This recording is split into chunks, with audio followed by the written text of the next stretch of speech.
What sort of 5-year-old were you? How did you get on with your mother? What was your father like? What was it like at school? When did you first have sex? The chair.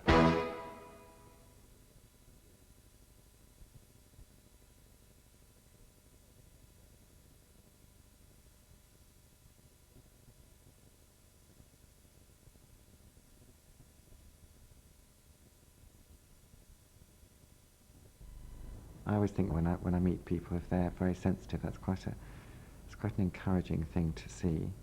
I can't go to New York because policemen shout at you when you try and cross the road. And I just can't bear it. I'd sooner not go out than be shouted at. It's that kind of ridiculous sensitivity, I think.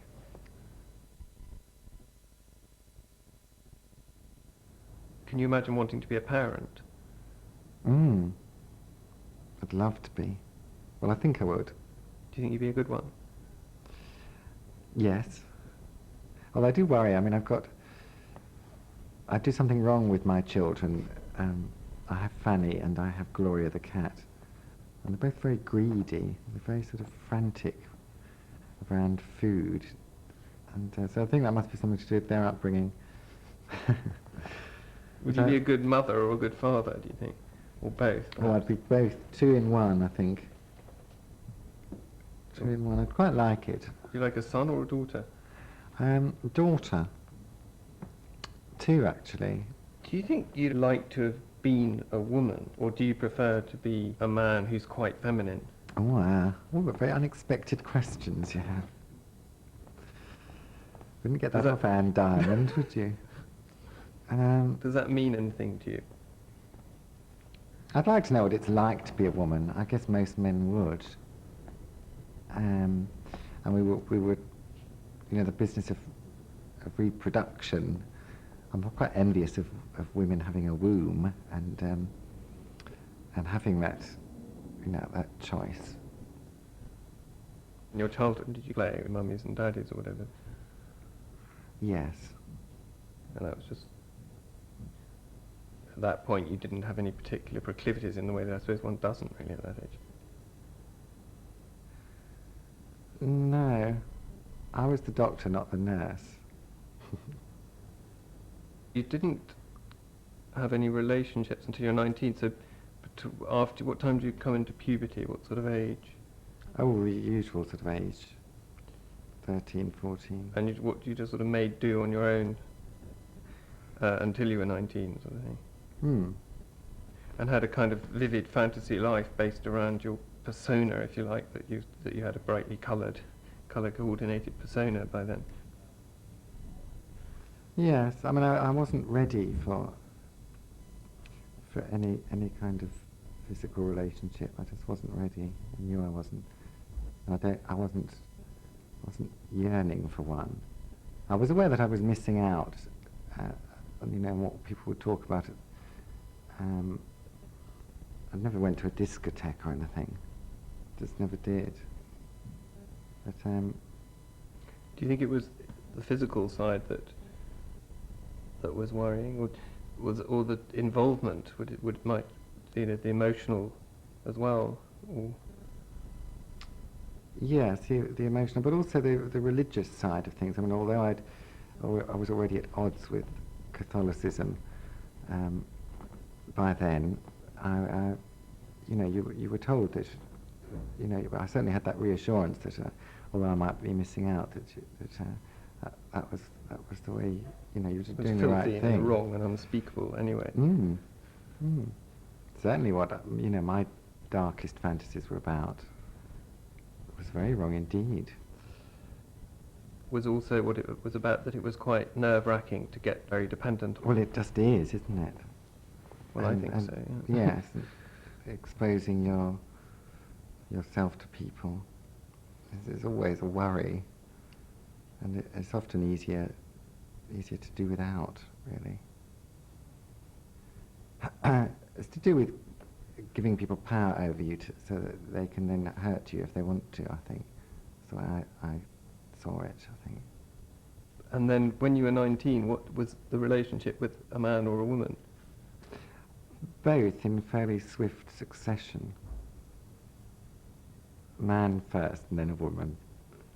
If you actually sleep with a woman, is it the sort of physical body that you don't just not turned on by? Is that how it works? No, it wasn't for me. It's emotional. It was a very satisfactory relationship. I mean, I found her body, as you call it, delightful, and yeah, it went on for several years, and it was very nice. I mean,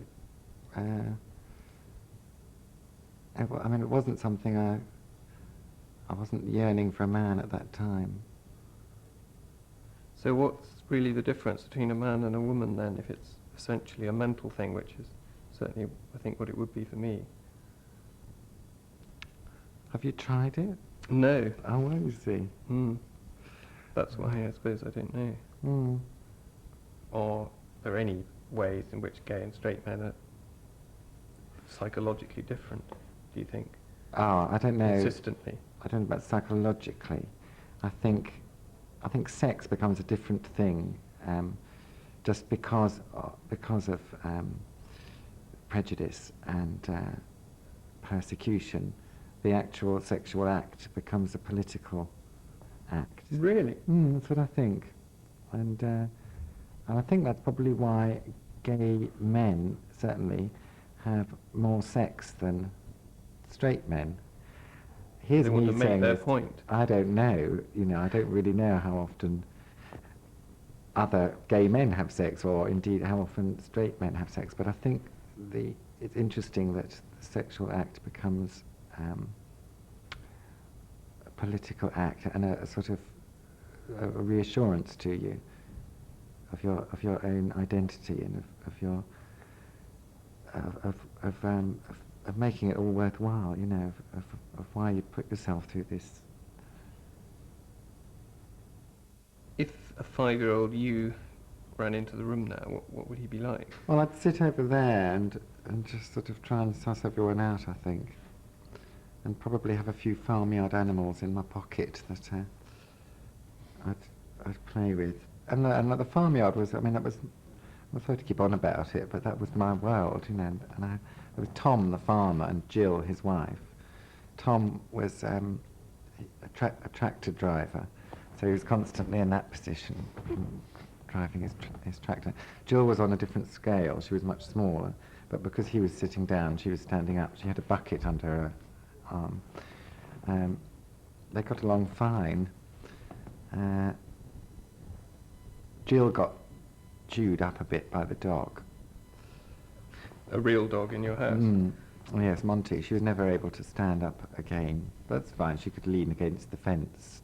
So I quite enjoyed being a child. I think I was always an adult trapped in a child's body, though. I wasn't big in the friends department. Had my sisters and their friends.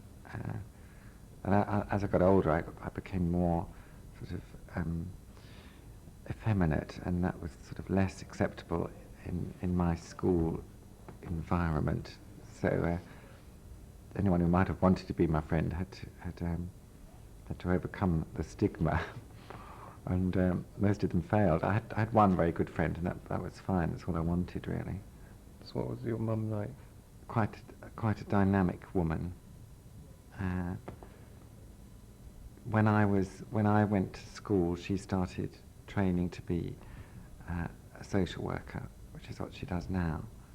But before she did that, she had to go to college and get a degree, I think. So she was always busy. She was always doing something quite important. And I remember if we were ill or something, if we wanted a day off school, she'd have to have a day off work or college, and there would be some conflict there. My father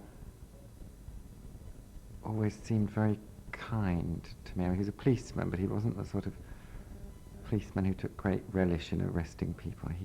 He's a terribly fair, terribly moral person. they're quite different, but they sort of fitted together quite well. Like the farmer and the... Like, yes, Tom and Jill. And what did your dad make of your effeminacy? Because fathers often find that difficult in their sons. Yes.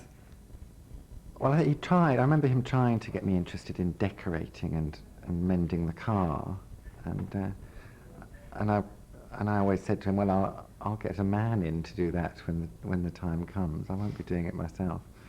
And it turns out I was right and he was wrong. But I didn't really know what he thought until recently. He said that he remembers driving me when I was 18, driving me up to the Hall of Residence when I joined university, and leaving me there, this slightly sort of overdressed, colour-coordinated youth. And he said as he drove away, he thought, well, what is going to become of him, you know, leaving me in London? I was terribly naive and vulnerable, I think. So I think he was a bit bemused by me, but he didn't put any great pressure on me to be his ideal vision of masculinity at all. I always think now when I meet people, if they're very sensitive, it's quite an encouraging thing to see.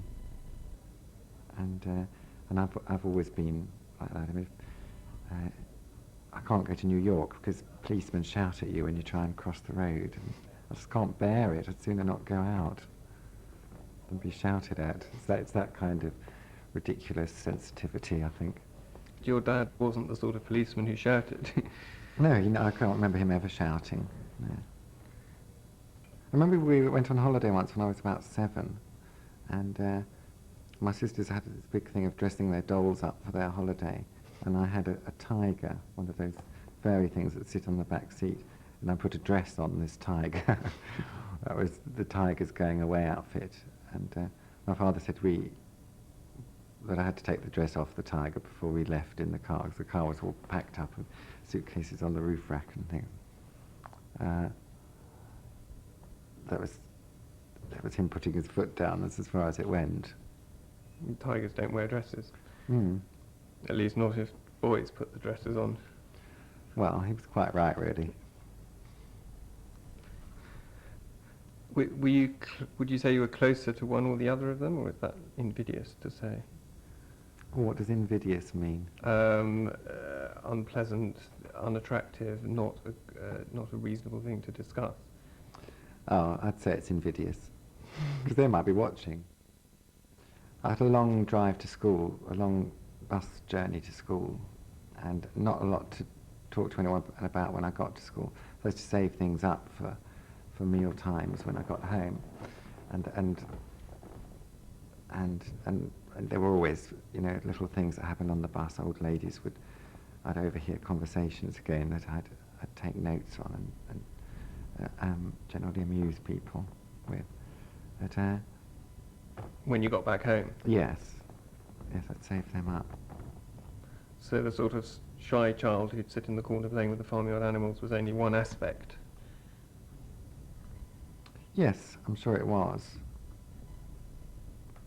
But I'd sit in the corner playing with the farmyard animals, listening to the local gossip going on, and you know, I'd sit on the bus pretending to do my homework, listening to old ladies talking about their husbands or whatever, and all this would be made use of. It would all be regurgitated later.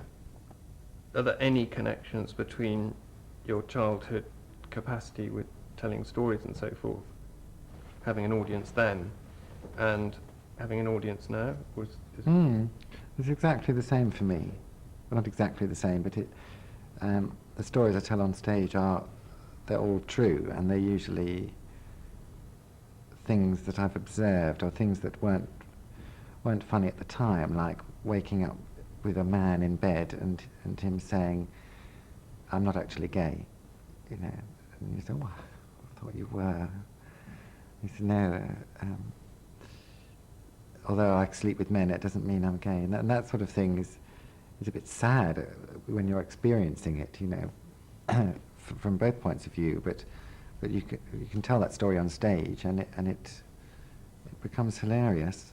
It's the same as listening to an old lady on the bus talking about her husband on a machine, and it was a sad story. But then when I would get home and tell my parents and my family about that story, it would be seen in a different way and be funny, not in a vindictive way, but just because life is funny. And it would, as a child, have made you, brought you closer to your parents, or made you just, or is that getting too complicated? Would have brought my parents closer to the old woman on the bus, I think. When you're on stage, do you find that you get closer to reality through artifice than reality itself? So I imagine if you're acting that you become more real, you are more real yourself by being false, so to speak, by pretending to be someone else. You can be more real than... And the audience knows if you're not, you know. I was on stage last night in Winchester, and my mind just drifted a bit for one little bit, and I thought, well, that wasn't a very satisfactory laugh. I thought, I'm just not concentrating, so I had to do the next line for real, if you see what I mean. I.e. pretend properly. Pretend properly, yes, and then I got back on track. While you were at school, it was pretty tricky. Yes.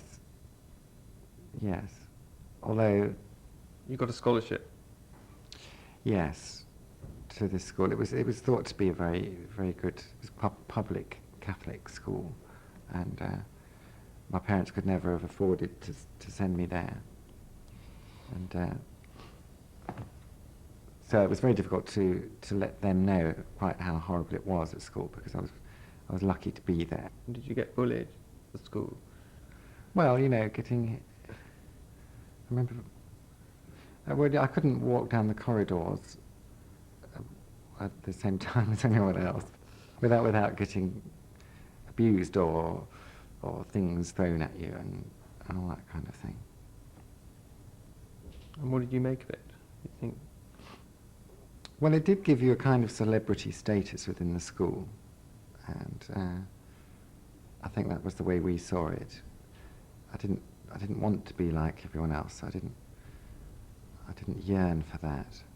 It did make it a bit inconvenient if you're trying to get from one side of the school to the other, and there was some physical danger involved. I remember walking down to the Broadway after school, and I thought I was safe. I thought I'd left it long enough, and a brick came just past my head like that. I didn't care for that, and I was sitting on the bus once, and I had a long green coat on, and someone set fire to it.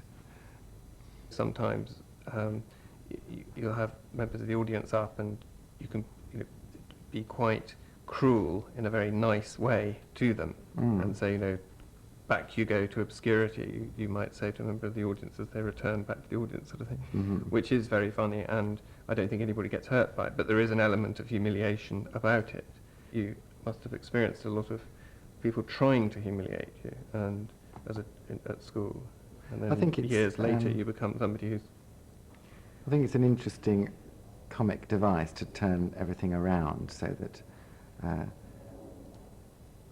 people who are very ordinary and conventional are made to be the odd ones out, so that if I create my own world and then they bring them into it, then they're all of a sudden they're a minority. So that's a good means of improvising comedy, I think, and yeah, it's probably got something to do with that. Because you were the odd one out at school. And And quite happy to be there. I mean, I'd go out of my way to be the odd one out.